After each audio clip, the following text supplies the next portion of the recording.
in the Philippines, nursing is a very prestigious job. A lot of people go into it. I think with culturally speaking, I believe in the 70s, there was a lot of migration from the Philippines to the US and other countries around the world with nursing to help with the nursing shortage.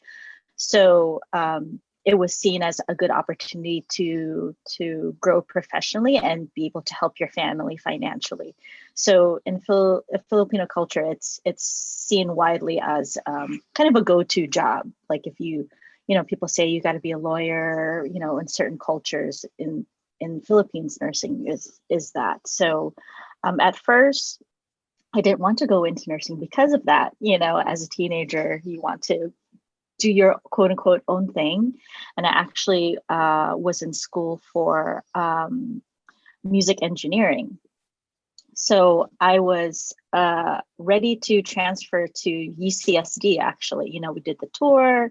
I decided to go through junior college and then transfer to save some money. My mom and I visited the campus. We bought a sweater, the whole nine.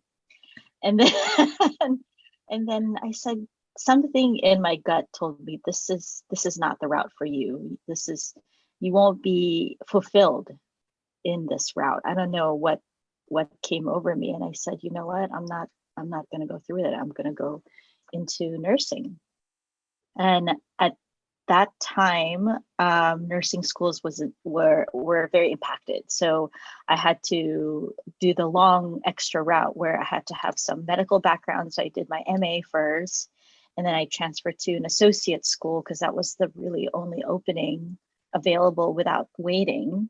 And so I did my associates, and I was fortunate enough to get a new grad position at Scripps. There was this leader when I was first a bedside nurse, and he said, you should go back to school. You should try to make a difference in more people's lives and not just the 4 patients you have at the bedside. So it wasn't even a question of if I'll go back, but it's more when.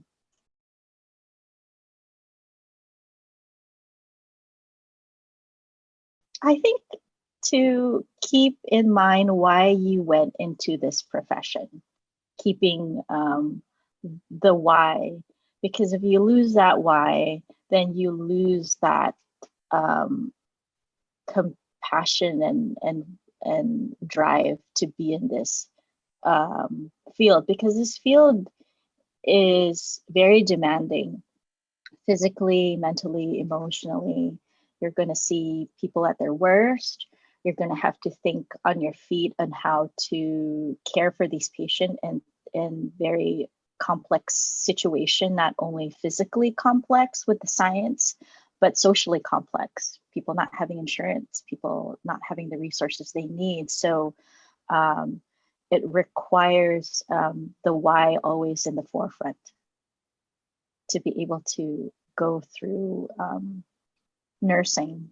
I'm hopeful as a nurse. I think, it goes back to that nursing practice, like the people that at the bed, whether they're, Black, Asian, billionaires or not, their pain is still the same, so I think carrying that forward individually and trying to spread that message, touching multiple people's lives and